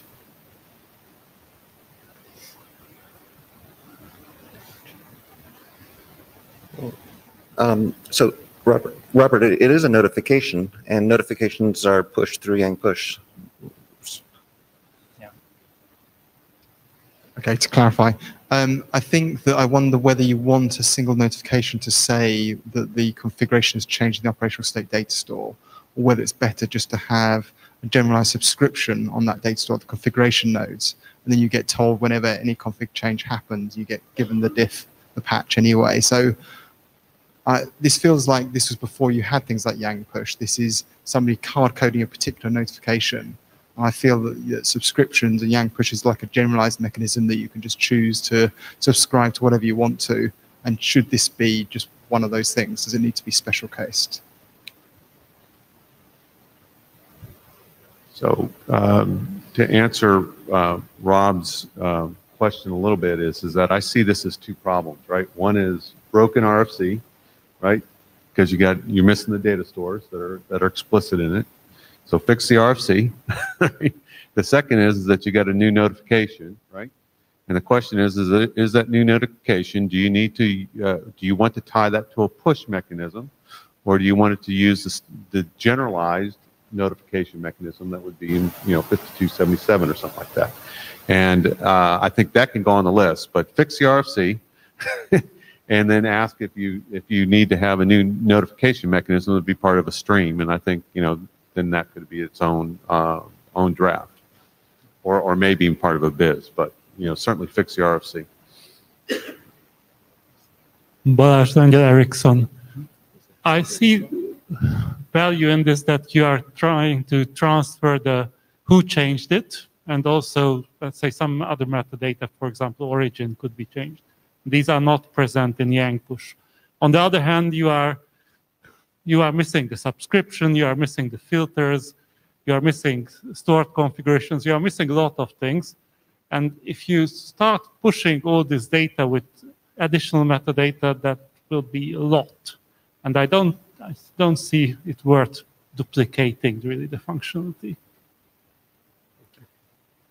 I think the notification defined here actually is more focused on the monitoring, but for the notification defined in the Yang push is actually push the data store contents. Actually, yet they did include many parameters, but I think here we try to generate this kind of notification. So they serve different purposes actually, as I mentioned. Okay, so thank you, Chen. If you could please take some of these questions to let's start threads on them, and then we'll close them there. Great, thank you.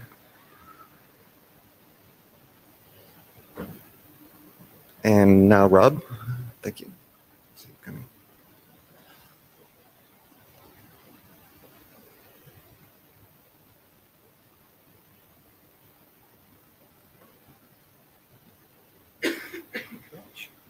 So I'm going to talk about GNMI, which is an alternative to NetConf.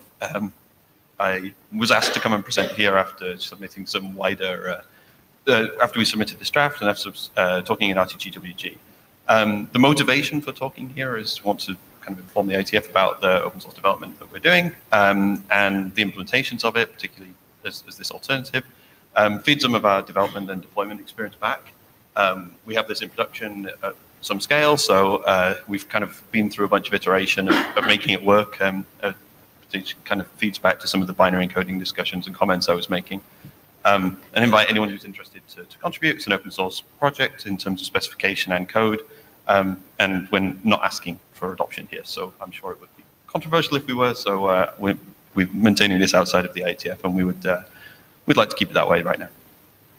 So GNMI is a protocol that's used for both configuration manipulation and state retrieval from a device. All the data that's handled in it must be described using a path that consists of a name and a map of strings for attributes.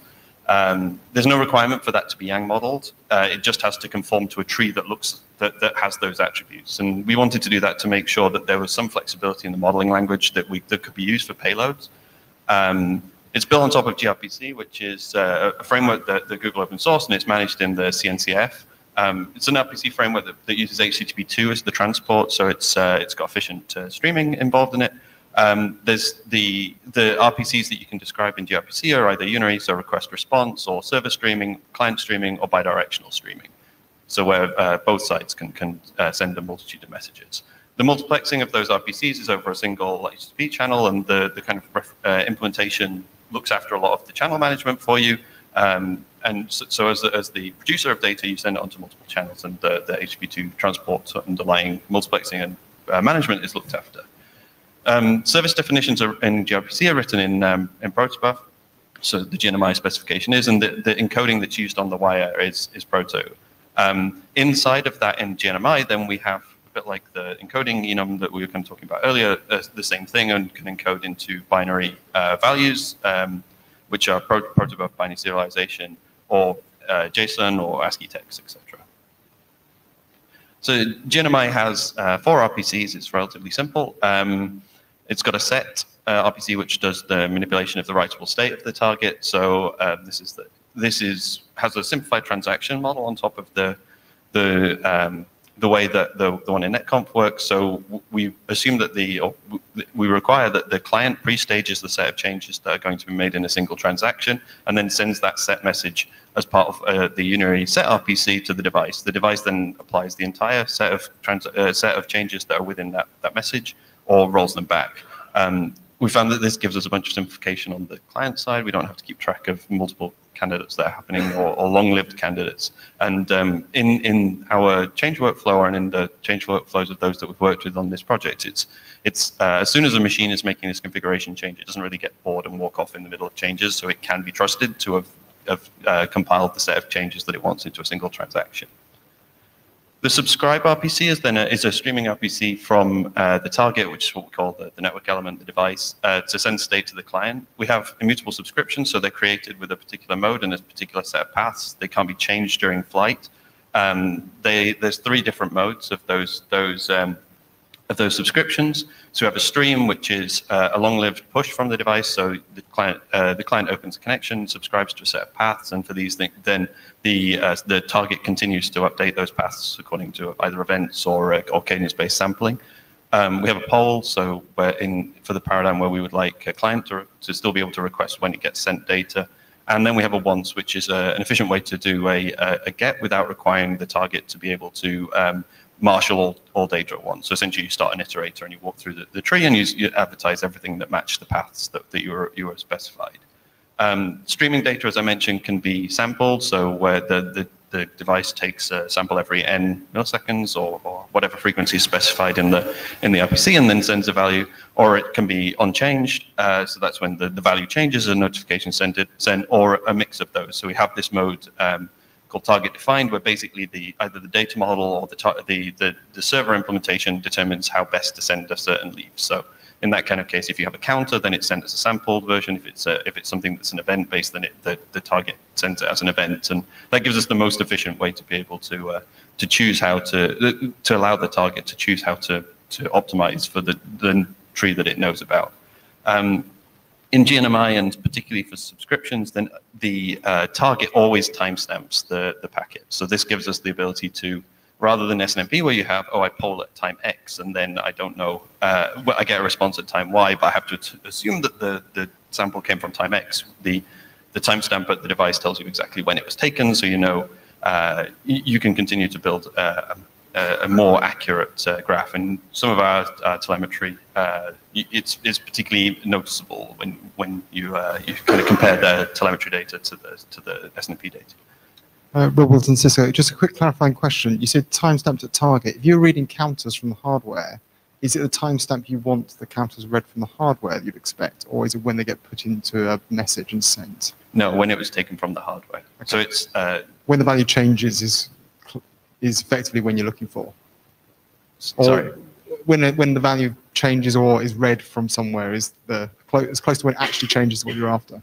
Right. So if you that way, if you have caches inside of a device, you can still maintain the cache, but okay, it was taken at time X, and the client, even whenever the client comes to retrieve it, it's able to determine what when that sample was from.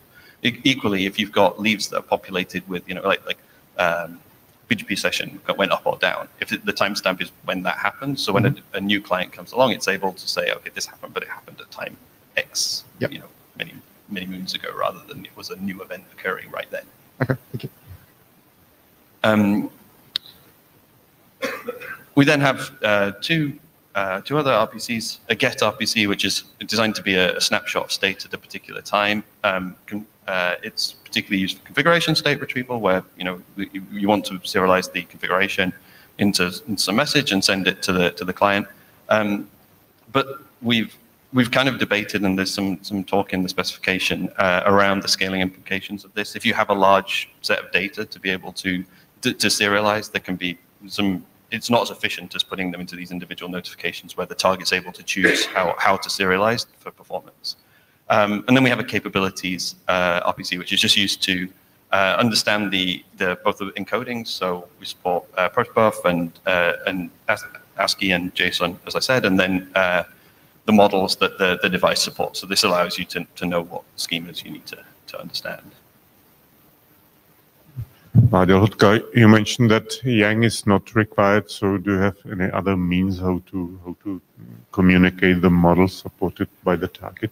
Yeah, so we have models that we've written in protobuf. So we have for the encoding efficiency, we actually take a Yang module and we can machine translate it to protobuf. So then that gives us a way to build serialized directly into binary protobuf on the wire. But yeah, then we have parts of the schema that are written just in proto for particular things. Tim Karinokia, I'm curious, when you say you do the serialization from the Yang into the protobuf, how do you deal with all the semantic elements? Is that taken into account? Because you can't do that in protobuf, right? It's all syntactic. Right. So the schema is if we had this debate in RTGWG as well. It's for schema validation and for compiling the data tree and validating it, then we do it in data structures that are aware of the Yang. So not in proto. And then we have proto that's then the proto is used in those cases just on the wire. So it's all syntactic. You lose all the semantics that go into the richness of the Yang, right? Yeah. So you can. Okay. We have libraries that serialize and deserialize from proto back into data structures that are able to do validation. Yeah, but at that point you lose the richness of the module, or you just reconstitute the. You assume that's the definition of the modules, right? Like if you're dealing with the whens and ifs and stuff, so you're trying to reconstitute it at the back end.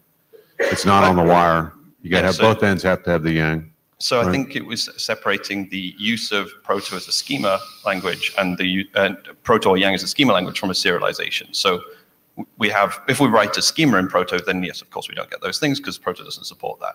If we write the schema module in Yang, then as long as there's some code artifact, you need both ends having the Yang so you can reconstitute the semantics. Okay. But I mean, particularly for telemetry, we haven't really seen that there's a huge value in having the collector layer have any awareness of the schema because it can't really do anything, right? It's like a value gets sent to you and it doesn't comply with the schema. It's not really like you're not going to say, oh no, that's bad telemetry. Please send me something different. So having that split of not having data structures that are not schema aware in the right places has given us quite a lot of ways to optimize for those high volume cases without having to carry a bunch of metadata around. Okay. One of the things that we've tried to do is make the GNMI spec as minimal as possible in terms of having only the things that we think are common across multiple use cases in the spec, and then have this way to extend the protocol. So it's something that can be extended by both the core team as well as just opening a GitHub issue and adding to it. The extensions are carried per message. And we're using them for things like proxying, so where you actually talk to a target through another proxy because it's outside of the same trust domain, or in some cases we have master arbitration between different writers. So two writers do a master election and they want to know which was the latest, only the one with the latest election ID should be allowed to write in a split brain scenario. So these extensions are carried per message, so some of them are relevant obviously to only the set RPC, but they can be carried in any message so that the protocol can be extended. We have both well-known extensions that are which are defined within the spec, as well as registered extensions whereby an ID is assigned to them and the contents are opaque for arbitrary extension. We've tried to keep it such that these are only used where the existing RPC's function is really being extended. It's not new functionality. Or a fundamental change to the RPC, because in that case it's better to run multiple services so that we have a defined expectation. So there's two, so you can run multiple gRPC services on the same port and have these extension RPCs be in this separate service. If you can speed up, that'd be good. I think this is my last slide. So the timestamping I've kind of mentioned. This is something that's critical for the fidelity of the telemetry, which is important to us. We've been through a few iterations on encoding of values. So we started out with JSON encoding values and found that this introduced unnecessary complexity because things like integers becoming strings meant that we had to then unmarshal them back into what they should be. So we've now adopted using native protobuf types for the encoding and mapping things like decimal 64, which don't have a protobuf native type, and into specific messages. This was the point that I was making earlier about the on-the-wire efficiency. The volume of data is pretty huge on scale systems, QoS and interfaces. Even just that set of counters is a large amount of data, and things like the BGP rib and device rib end up being large as well. So we've had a couple of approaches, both through prefixing of data, so being able to build a notification that has a common prefix across all the paths in it, and then use of the generated protobufs on the wire as to be able to aggregate sets of data gives you a significant advantage on the wire. And that's turned out to be one of the scaling limits that we found in the system is the amount of data that can be transmitted through the gRPC running on the network devices. Our development approach, I've kind of talked to this. We've got specification that's in GitHub. Then there's reference tool implementations, which we've open sourced. So there's a CLI tool that we use for interacting for device. There's a target. There's a fake to be able to test implementations against it for the device, and telemetry collector implementation is mostly open source. It's we're still in the process of getting the last few parts of it out, and we have a reference server implementation as well. And we're starting to also develop a set of compliance tests that will be run that will be open source and published, such that we're trying to build an ecosystem such that people can actually just download this and run it rather than have the kind of overhead of trying to develop a bunch of things themselves. And here's, for future posterity, a bunch of links to some of the things that I've talked about. All right, thanks, Rob. We don't have any time for questions. And Alex?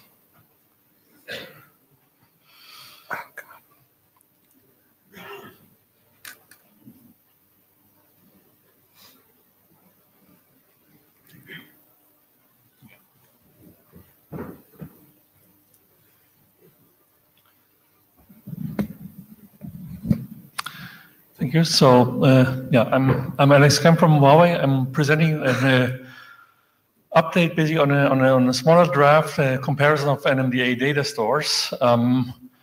Basically, a couple of updates from the last IETF 100, not 101.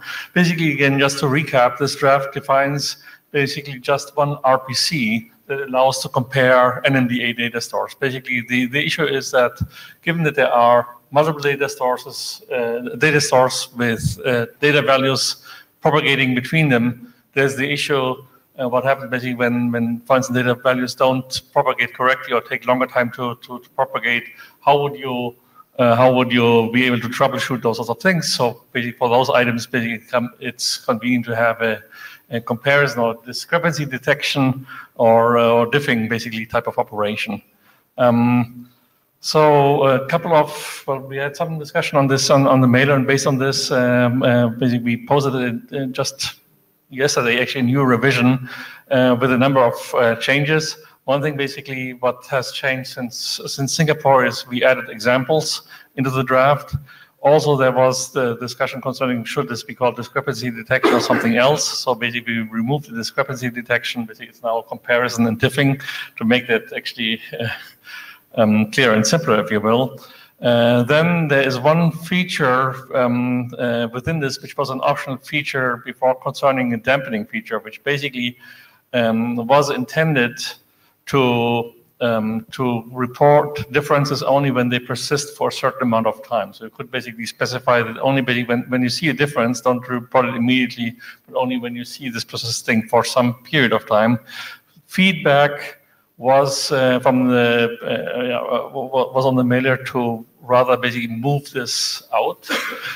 So this is basically what we have done actually, right? I still consider this personally actually as an interesting feature, but basically this is now basically put into potential futures. Another feedback was to also mention the possibility of applying an additional pre-filtering step to exclude data from the comparison, which is not within the scope of both data sources. This is now basically also added into the draft. And that's basically pretty much also basically, I guess, the things where we are now, basically we need to confirm the removal of the dampening as a feature. I think from the mailing list discussion, it seems that there's basically the consensus of the working group to do that. One other item that should be added, this was based on I forget actually who made the comment, was basically that we need to add a reporting of the origin discrepancy. So basically when there is a difference that is detected, it is useful to include, for instance, in the operational data store, what was the origin of that, which can again help basically explain what is going on. So that is something that will be added. And finally, basically, this is still in the individual draft, but we're hoping, or basically want to ask if this should be adopted by the working group. Right, and I see Lou getting up. So on the question of work group adoption, maybe Lou, you want to say? Sure. So what new protocol mechanisms are being defined in this document? Sorry, say again? What new protocol mechanisms are being defined here? New protocol. What this is I can actually go to the backup slide. Basically, this is defined as an RPC inside the Yang module. Okay. It defines an RPC just to compare. So it applies to anything that you would run Yang RPC with. All right. Yeah, I think it's great function. Very interested in it, but it's not clear to me why it's in this group versus netmod, since there's no protocol impact. Mm-hmm.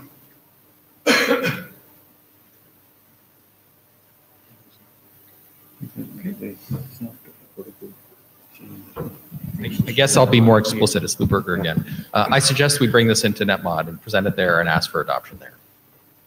Oh, okay. So I guess the question is which working group should it go to? Okay. I think you have a preference for this working group because of all the Yang push and related drafts, but to Lou's point, it may be better suited for that working group. Oh, that is fine too. I don't think my co-authors, we don't feel strongly either way. So if this should move to netmod, sure. Well, what is the process of doing that? I guess is then the question. It won't be. Then we won't make the work group adoption call. Okay. Well, I mean, maybe we could ask the room then. Just a show of hands. Who's read the draft? Okay, a fair number. And of that group of people, who believes it should be in this working group versus, or like, raise your hand if it should be in this working group. Okay, raise your hand if it should be in the netmod working group. All right, it should go to the netmod working group. All right. Okay. Thank you. Thanks. And our last one.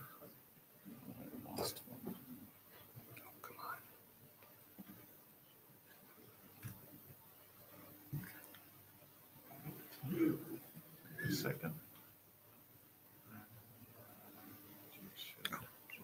Kent, or chairs, can I ask a question about the last one? You got 1 minute.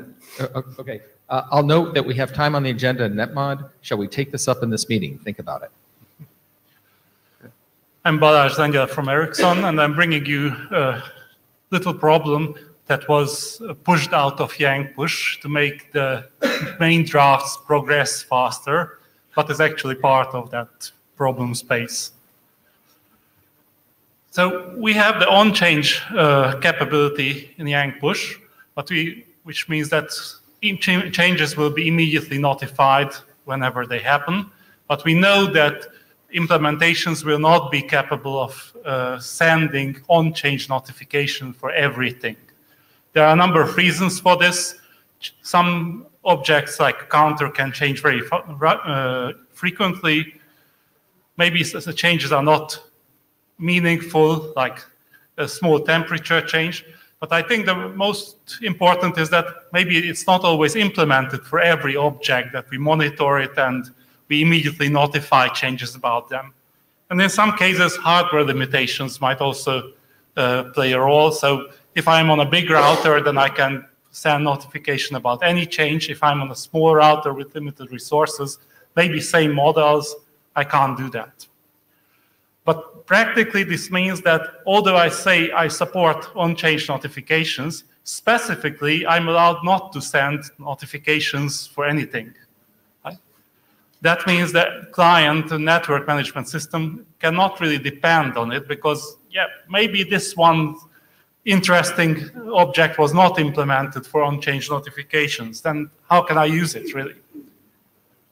And NMS applications want to depend on these, so they need to know, will I or will I not get on-change notifications for a specific object or leaf or whatever. So let's document it.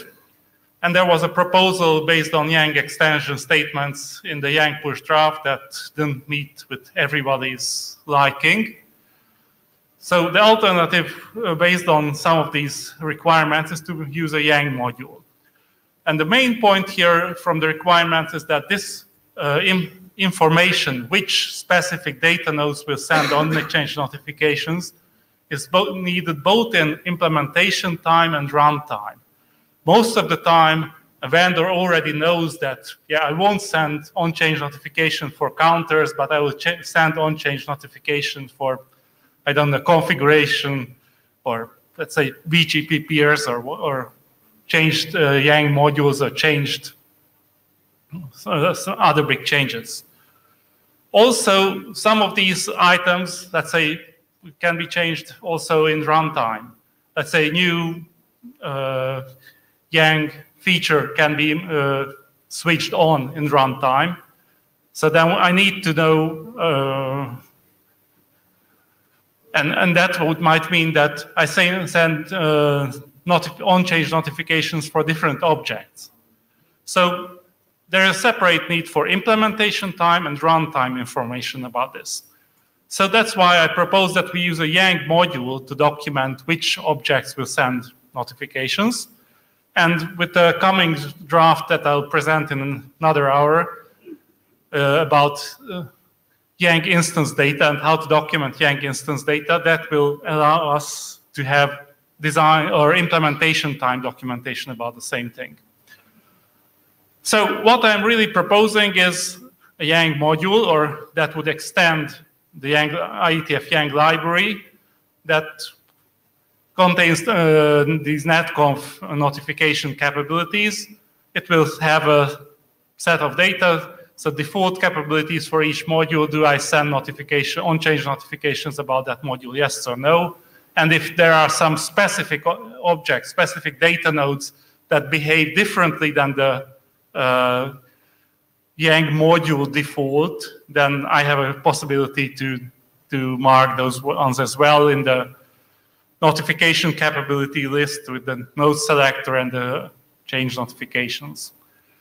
And this last one is just an example of how this would be documented in design time using instance data. So what I'm asking is that we have a problem that needs solution that's already documented in the Yang push draft.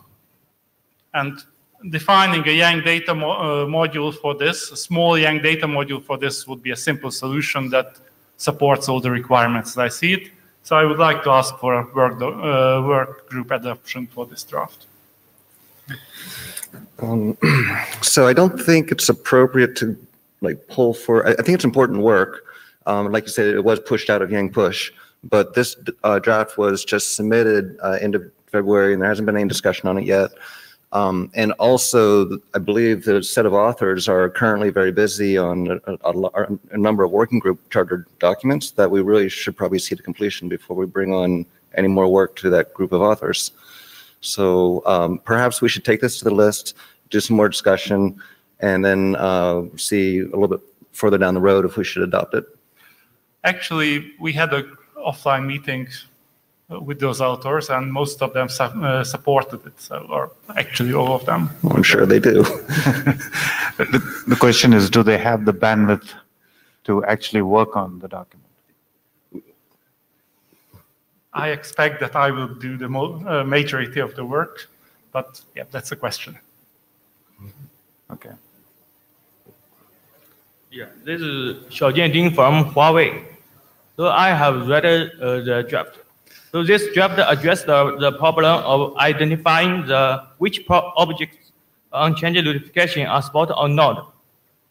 So you said small object changes are frequent and meaningless. I think whether such change is meaningful or not is dependent on the real application and the user needs. So during the real time, the value of object changes frequently might be interested to some users. So what I mean is that for a running system, they might need a switch that unchanged notifications, spot or not, can be switched freely. I think if it's based on the user, then the user can use the subscription parameters to define it. This is more about, is the node capable at all to send let's say, in octets counter notifications. So it's really server capabilities in this. Okay. I just wanted to briefly comment regarding the bandwidth. I think this work is, because it was pushed out of Yang push, I consider this still being part of that overall body, therefore responding to the question, do we have the bandwidth? Yeah, I think we'll make the bandwidth. Jürgen Schönwelder on Jabber has a comment. The question is whether this is the right solution for the problem. There was a more simple solution with Yang extensions that was not supported. I think this is a good solution for the problem. Benoit Claire, the contributor. I believe it's a key problem, right? I would like to have unchanged for every single variable I have in a router, even counters, right? Because some of the counters are important. If this is the counters, number of the reset on a BGP session, I care about that, right? So I think this is a very important work. So Rob, we've also have the same problem in GNMI and have the solution we've taken is a little different. So we've got a way of annotating in the schema where the expectations to say, okay, this should be sent on change, like the in octets counter. Yeah, probably this shouldn't be sent on change, but BGP peer session state this should be sent on change. But we haven't got the sort of the proposal you have here of open the RPC and but just don't conform to some of the request of the client. We don't take. Basically, if you try and have an unchanged subscription to a leaf or to a set of leaves where it's not possible for the device to do it, it just fails the subscription. And we have this target defined mode that says the client actually doesn't mind how it's sent.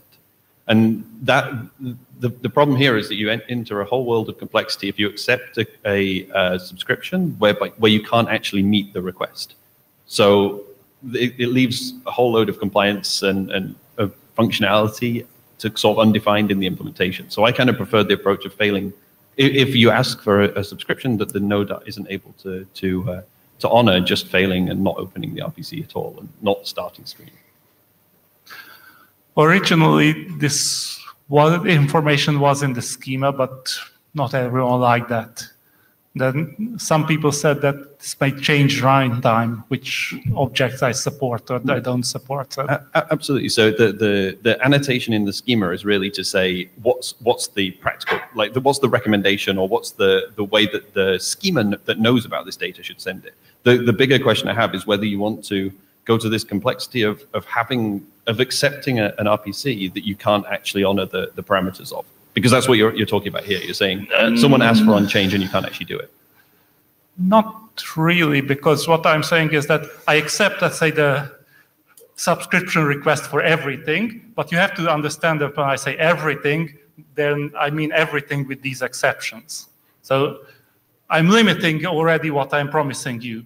But then the contract of the RPC is not. So the way that we've solved this is to have this target defined mode, which says, actually, as the client, I'm going to let you choose how to do it. And then you based on the knowledge of the implementation, which doesn't have to be communicated and in-band to the protocol, say what you're expecting. If I specifically ask for an on-change subscription to a leaf, so let's say I try and subscribe to this in octets counter just on change, I'm going to subscribe. You're never going to send me anything. It probably was better to just not accept the subscription. So it was very clear to the consuming system that the device wasn't able to honor the contract. Last question. So Rob Wilson, Cisco, it's actually a question for Rob. So what happens if you can generate the on-change subscription, the notifications, but you've got some quantizing happening? So you might only be able to generate a notification, say, every 50 milliseconds. So how do you get that information to the client that you can do on-change, but you can't do on-change on every event? There's some limitations to that. So the thing we've asked a lot when we add things to GNMI is, what is the client going to do? So if you communicate that to the client, it's like, oh, it hasn't got anything it can do about it. That's all you can really do. So there's no real need to have that in the protocol. It is more so that they're aware of what service they're actually signing up for. Does that have to be validated at this time? Like how does it actually react to it? So that's a system design time implementation, right? Implication. So we don't need to carry all the the considerations that the system design had to have in the protocol. The protocol doesn't essentially need to carry that. Actually, this is no small part about system design, because we said that the implementation time information is needed as well, and this is the way actually to provide that one too. The implementation time thing, I think, is definitely a good idea to have. I'm just not sure that it's required at runtime. All right. I think we are anyway over time. So this essentially closes the NetConf session. Yeah. No. Okay. How long is the break? 20 minutes. Okay, yeah, so the NetMod session starts in 18 minutes. Here or somewhere else? No, it's in Bio. Yeah, should be. Yeah, the NetMod session is in Blenheim. Thanks to the right. Okay, now I have to grab all this stuff. That stays there. Can you put that into the clicker? Yeah, hey, what's up? Yeah.